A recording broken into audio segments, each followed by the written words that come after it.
Hey everybody, welcome to another episode of Memes of the Week. The best thing you can do for this channel is beat that like button like it owes you money before watching this, so it reaches a wider audience. Also, before I get on with the memes, first a word from today's sponsor, Kevin J. Johnston. The Canada Revenue Agency is stealing money from Canadians at an insane rate. I know how to stop this because I'm a tax expert. I know how to beat corporate tax, personal income tax, GST, payroll tax. If you want to get rid of all of your tax bills in Canada, contact me right now. Your taxes are going to go to zero legally. KevinJJohnston.com. Book your consultation right now at KevinJJohnston.com. KevinJJohnston.com. And now on with the memes. Number one, we have a 330-pound woman that pinned down her online date and forced him to smash her. He was so badly damaged by her that it looked like he'd been strangled. They're now having a sex without consent court trial. So that's what they're calling grape these days. Imagine if she'd actually put all the effort into healthy living. This is a good reason not to date fatties. It might be a matter of life and death. I'm sure that someone out there will end up finding her OnlyFans account. Moving on, if you're wondering who's enforcing all the laws in the UK with regards to hate speech and memes, look no further than Deputy Chief Constable Rachel Swan. She looks like an activist and not a policewoman. I think that's the point. You know she's going to hook up with Britain's newest woke-looking MP. But from the looks of her, I don't even think that soy boys would be her thing. Number three is an oldie but a goodie. A Singapore man suing his wife for being ugly and wins $120K. He figured out that her genes were bad once their daughter came, and he was appalled by her incredibly ugly appearance. I think he should have asked for more money, but he should be happy with what he got, which is just his own money that he spent on her back in his own pocket. To be fair, I don't think anyone wants their daughter to look like the woman on the left. Up next, alright guys, who did this to poor old Tim Walz? The Democrats say that it's a lie, but if that's the case, then how do you explain this article about him having to get his stomach pumped after he drank from a dong of a stallion? It's just good old horsing around and nothing else, you see. At least the Democrats want you to think that. Maybe the FDA should warn him about horse paste before he goes out and drinks with friends. Number five, here's the difference in language in America and the UK. In America, it's fries, and in the UK, it's chips. In America, it's a Subway, and in the UK, it's a tube or underground. In America, it's free speech and different opinions. In the UK, it's called a felony. But the real question is it a crime to share this meme in England? Unfortunately, I'm not allowed to say. This is coming to an American courthouse near you if you elect the Democrats. Moving on, this female comedian and influencer is forced to have chunks of her butt amputated after fillers were injected in her rear and they leaked. This has to be your funniest joke because she literally is the butt of it. Get it? But now she's got a little less padding, don't you know? So what? I don't think she's going to stop. Then again, maybe she's going to go out and have to get a real job now. Number seven, here's another example of why makeup and fillers need to be banned. This is women's version of looks maxing and false advertising. I think it's more like before and after woman immigrates to Western countries so she can get her hands on a white Chad.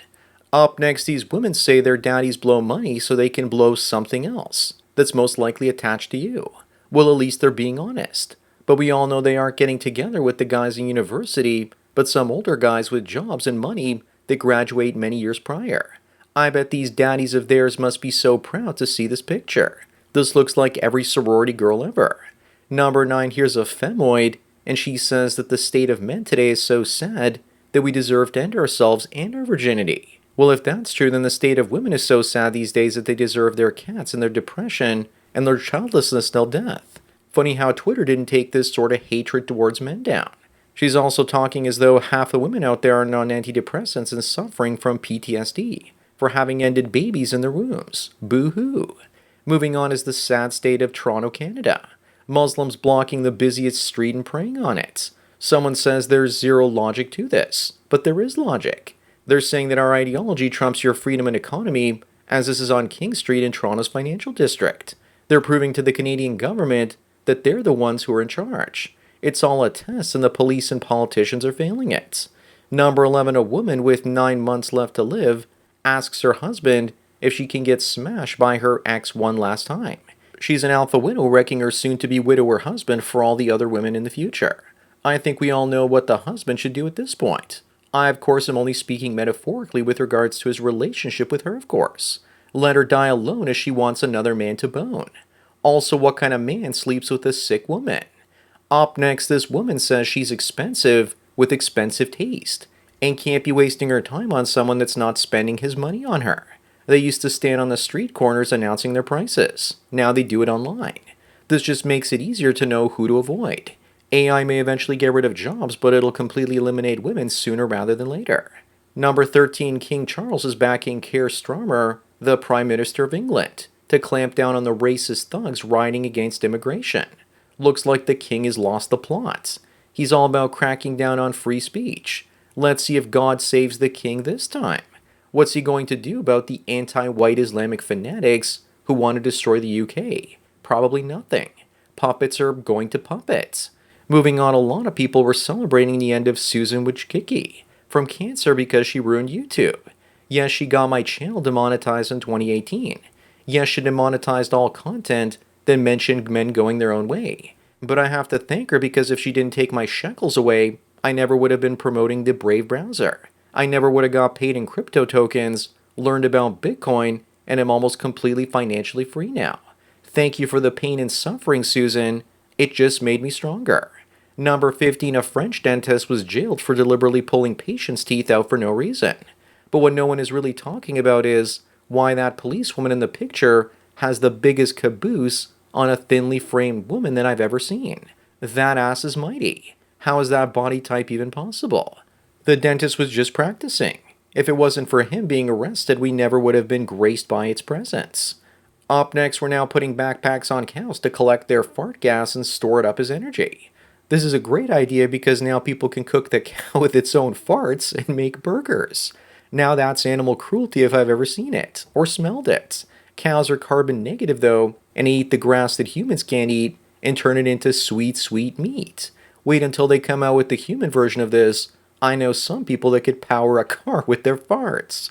Number 17, the International Olympic Committee president says there's no solid scientific system to identify men and women. So I guess men will be knocking out women at the 2028 Olympics boxing again. Maybe they should do the Crocodile Dundee test for hopeful Olympians. But any kid that's ever been in a high school locker room can tell you the difference between a man and a woman. 10 years ago, this guy would have been laughed out of the room. Moving on, is the UK going crazy as they gave a father of three 38 months in prison for reposting a tweet that nobody ever saw at the time. Many people say he did nothing wrong, but he was inciting violence, which is actually illegal, even in the United States and Canada. So technically he should be punished for this. It's almost the equivalent of yelling fire in a crowded theater. Number 19, this post does actually prove that the UK is nuts. A UK police commissioner is threatening to extradite and jail US citizens over their online posts. Sounds to me like the prisons in the UK are going to be full of people saying naughty things, and they'll probably have to let the murderers and rapists out to make room for them. I think this picture says it all about how US citizens feel about what the UK is trying. They have no power and jurisdiction over United States citizens. Up next, Isaac says to become ungovernable, like a woman at the airport in front of him that had a frozen water bottle that she wanted to run through security. They wanted to take it away, but she said it wasn't a liquid. She wasn't exactly wrong. She thinks she's so smart, but all the TSA agent has to do is stand there and argue with her until the ice melts, and then he's right. That's what I would say and do, and piss off everyone waiting in the line. Lady, just pay $15 for your water past security like all the other suckers. Number 21 is the difference between smelling good and putting too much cologne on. Here's a hint. How good you smell has more to do with how good you look rather than how you actually smell. She's taking the guy on the bottom left even though he smells like BO. Now you know why you never get your bones jumped by women when you wear Axe body spray. Cologne is a marketing gimmick to make money, tricking simps and incels into thinking they have a chance. Moving on, this woman is shocked because someone asked her if she's a 7-Eleven or a 9-11. I like the saying, what kind of Indian are you? Feather or dot? Sometimes it's easier for people to understand where you're from if you use a metaphor. It's inappropriate, but it's kinda good when you can laugh at it, especially if it's self-deprecating humor. Number 23, what the hell happened to Amanda Bynes? Wokeness most likely, as well as sunblock. Probably a side of drugs as well, which is common in Hollywood these days. Amanda looks like she's trying to turn herself into a discount version of Marilyn Manson. But if you're a red pill, then you know exactly what's happened. This, the wall. Remember that the wall still remains undefeated. Up next, more women might be psychopaths than previously thought, says expert. So fellas, you still want to get married? Seems to me like only the experts were unaware of this. It used to be back in the old days that more men than women were narcissists. And yet today it's the complete opposite according to psychologist Sam Vaknin. As for those so-called experts, they're probably selling it way too short.